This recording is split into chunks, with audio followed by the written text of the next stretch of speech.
सभी दोस्तों को नमस्कार। स्वागत है आप लोगों का आरकेजीएस क्लासेज में। हम भौतिक विज्ञान के महत्वपूर्ण प्रीवियस ईयर प्रश्नों की श्रृंखला देख रहे हैं जो विभिन्न एग्जाम में आए हुए हैं, जैसे एसएससी, बैंकिंग, रेलवे तथा यूपी पीसीएस इत्यादि एग्जाम में पूछे गए हैं तथा आगे आने की भी संभावना है। कल तक हमने चैप्टर नंबर 5 जो ध्वनि का चैप्टर है के लगभग 20 क्वेश्चन करा दिए थे। आज हम 21 नंबर से शुरुआत करेंगे।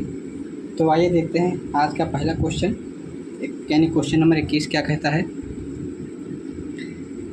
ध्वनि तरंगे में निम्न में से कौन सी घटना नहीं हो सकती है।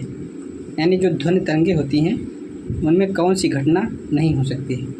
पहला है विवर्तन, बी है ध्रुवण, सी है परावर्तन, डी है व्यतिकरण। क्वेश्चन नंबर 21 का जो राइट आंसर होगा वो होगा ध्रुवण, यानी जो पोलराइड होती है वो ध्वनि तरंगों में घटना नहीं हो सकती है। तो क्वेश्चन नंबर 21 का सही आंसर बी हो जाएगा। आइए देखते हैं क्वेश्चन नंबर 22। ध्वनि ऊर्जा का विद्युत ऊर्जा में परिवर्तन किया जाता है। यानी जो ध्वनि ऊर्जा होती है उसको विद्युत ऊर्जा में किसके द्वारा परिवर्तित किया जा सकता है। पहला है माइक्रोफोन द्वारा, बी है लाउड स्पीकर द्वारा, सी है सौर कोशिका द्वारा, डी है माइक्रोफोन द्वारा। यह क्वेश्चन एसएससी CSCL 10+2 2012 में पूछा गया क्वेश्चन है। तो क्वेश्चन नंबर 22 का जो राइट आंसर हो जाएगा वो हो जाएगा माइक्रोफोन द्वारा, यानी 22 का सही आंसर होगा ए। यानी जो माइक्रोफोन हम लोग यूज करते हैं उसमें जो होती है ध्वनि ऊर्जा वो विद्युत ऊर्जा में परिवर्तित हो जाती है। आइए देखते हैं क्वेश्चन नंबर 23। मनुष्यों के लिए मानक ध्वनि स्तर है, मतलब जो मनुष्य की जो मानक ध्वनि स्तर है कि इतने डेसिबल तक मनुष्य सुन सकता है, तो वो कितना है। पहला है 90 डेसिबल, बी है 60 डेसिबल, सी है 120 डेसिबल, डी है 100 डेसिबल। ये भी RAS RTS प्री 2012 में पूछा गया क्वेश्चन है। तो क्वेश्चन नंबर 23 का जो राइट आंसर हो जाएगा वो हो जाएगा 60 डेसिबल, यानी जो मनुष्यों के लिए मानक ध्वनि जो लेवल होता है वो होता है 60 डेसिबल। अगर 60 डेसिबल से ज़्यादा हो जाएगी तो वो मनुष्यों के लिए हानिकारक हो सकती है। तो 23 का जो राइट आंसर हो जाएगा वो हो जाएगा आंसर नंबर बी। आइए देखते हैं क्वेश्चन नंबर 24। डेसिबल किसे मापने के लिए प्रयोग किया जाता है। यानी जो डेसिबल मापन होता है वो किसके लिए प्रयोग किया जाता है। पहला है खून में हीमोग्लोबिन मापन में, बी है पेशाब में शक्कर मापन में, सी है वातावरण में ध्वनि मापन में, डी है वायु में कण मापन में। तो क्वेश्चन नंबर 24 का जो राइट आंसर हो जाएगा वो हो जाएगा आंसर नंबर सी, यानी जो डेसिमल का प्रयोग किया जाता है वो किया जाता है ध्वनि मापन में। तो 24 का राइट आंसर सी हो जाएगा। आइए देखते हैं क्वेश्चन नंबर 25।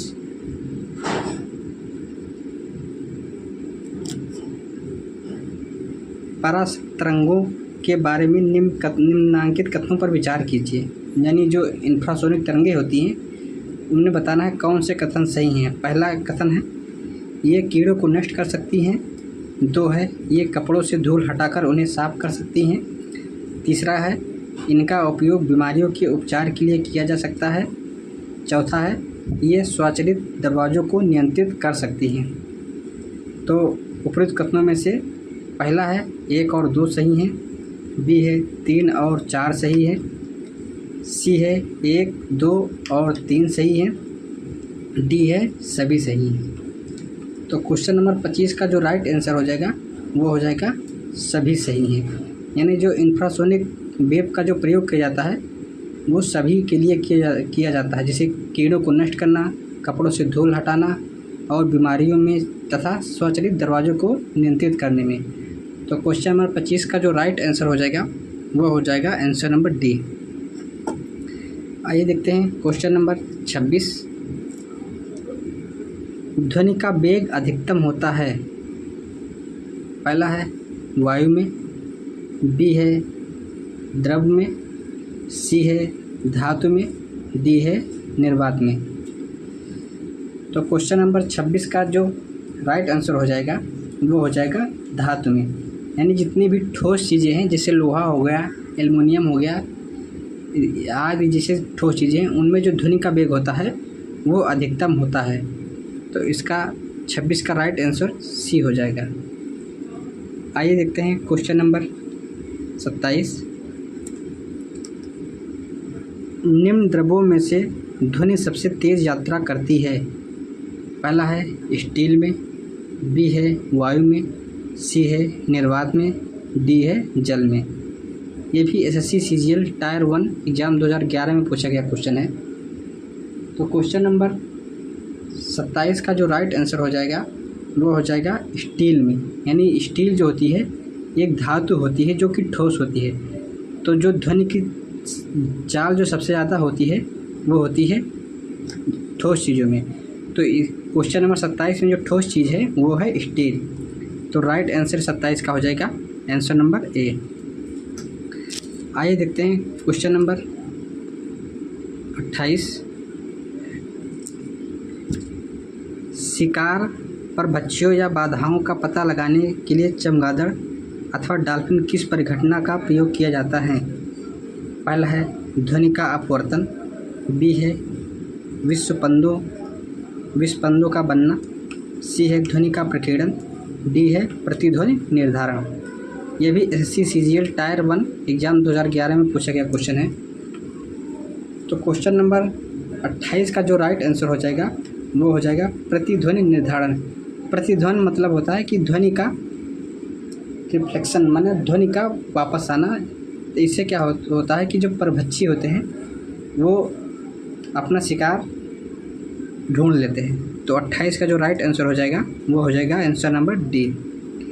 आइए देखते हैं क्वेश्चन नंबर 29।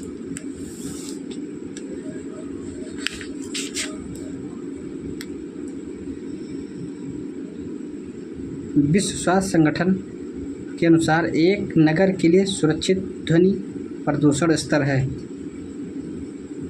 पहला है 45 डेसिबल, बी है 50 डेसिबल, सी है 55 डेसिबल, डी है 60 डेसिबल। तो क्वेश्चन नंबर 29 का जो राइट आंसर हो जाएगा वो हो जाएगा 45 डेसिबल। यानी जो विश्व स्वास्थ्य संगठन यानी जो WHO है उसने जो ध्वनि प्रदूषण के लिए एक नगर में मानक फिक्स किया है वो किया है 45 डेसिबल। यानी अगर 45 डेसिबल से शोर ज़्यादा है, अगर ध्वनि ज़्यादा है तो वो शोर की कैटेगरी में शामिल हो जाएगा। तो 29 का राइट आंसर ए हो जाएगा। आइए देखते हैं क्वेश्चन नंबर 30। रात के समय आवासीय क्षेत्र में शोर का अनमनता स्तर है।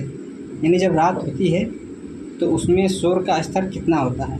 पहला है 45 डेसिबल, बी है 55 डेसिबल, सी है 75 डेसिबल, डी है 80 डेसिबल। ये भी एसएससी CSCL 10+2 एग्ज़ाम 2010 में पूछा गया क्वेश्चन है।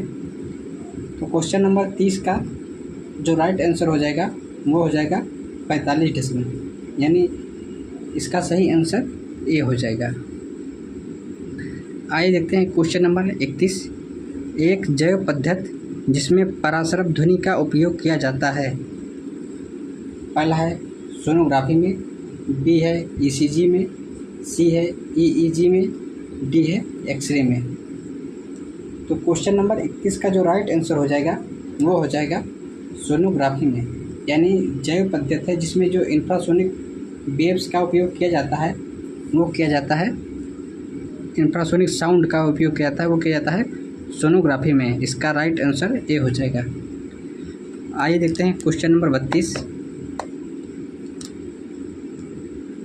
चंद्रमा के धरातल पर दो व्यक्ति एक दूसरे की बात नहीं सुन सकते क्योंकि अगर कोई व्यक्ति चंद्रमा पे है तो आमने सामने दोनों व्यक्ति बात नहीं सुन सकते। इसका कारण क्या है। पहला है चंद्रमा पर उनके कान काम करना बंद कर देते हैं, बी है चंद्रमा पर वायुमंडल नहीं है, सी है चंद्रमा पर वे विशेष प्रकार के अंतरिक्ष सूट पहने रहते हैं डी है चंद्रमा पर ध्वनि बहुत ही मंद गति से चलती है। तो क्वेश्चन नंबर 32 का जो राइट आंसर हो जाएगा वो हो जाएगा आंसर नंबर बी, यानी चंद्रमा पर क्या होता है कि वायुमंडल ना होने के कारण एक दूसरे की बातों को नहीं सुन सकते हैं। तो इस तरह 32 का राइट आंसर बी हो जाएगा। आइए देखते हैं क्वेश्चन नंबर 33। म्यूजिक कंसर्ट के लिए हॉल की दीवारों को, यानी जितने भी बड़े बड़े म्यूजिक कंसर्ट होते हैं उसमें हॉल की दीवारों को पहला है ध्वनि को बढ़ाना चाहिए, बी है ध्वनि प्रेषित करना चाहिए, सी है ध्वनि को परावर्तित करना चाहिए, डी है ध्वनि का अवशोषण करना चाहिए। तो क्वेश्चन नंबर 33 का जो राइट आंसर हो जाएगा वो हो जाएगा ध्वनि का अवशोषण करना चाहिए। तो 33 का राइट आंसर डी हो जाएगा। आइए देखते हैं क्वेश्चन नंबर 34। निम्नलिखित में से किस माध्यम में ध्वनि अपेक्षाकृत तेज चलती है? पहला है कार्बन डाइऑक्साइड में, बी है लोहे की छड़ में, सी है भाप में, डी है जल में। तो क्वेश्चन नंबर 34 का जो राइट आंसर हो जाएगा वो हो जाएगा लोहे की छड़, यानी जो लोहे की छड़ होती है वो ठोस होती है जिसमें ध्वनि की चाल सबसे अधिक होती है। तो क्वेश्चन नंबर 34 का जो राइट आंसर हो जाएगा वो हो जाएगा आंसर नंबर बी। आइए देखते हैं क्वेश्चन नंबर 35। ध्वनि तरंगे हैं, पहला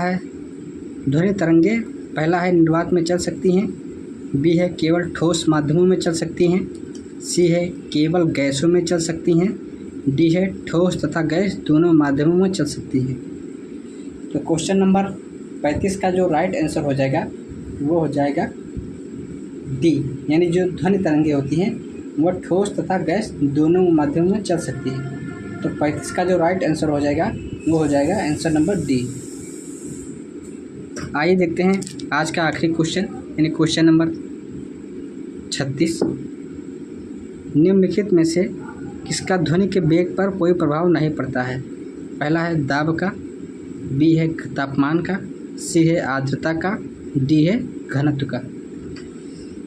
तो क्वेश्चन नंबर 36 का जो राइट आंसर हो जाएगा वो हो जाएगा दाब का, यानी दाब का ध्वनि के वेग पर कोई प्रभाव नहीं पड़ता है। तो 36 का राइट आंसर हो जाएगा आंसर नंबर ए।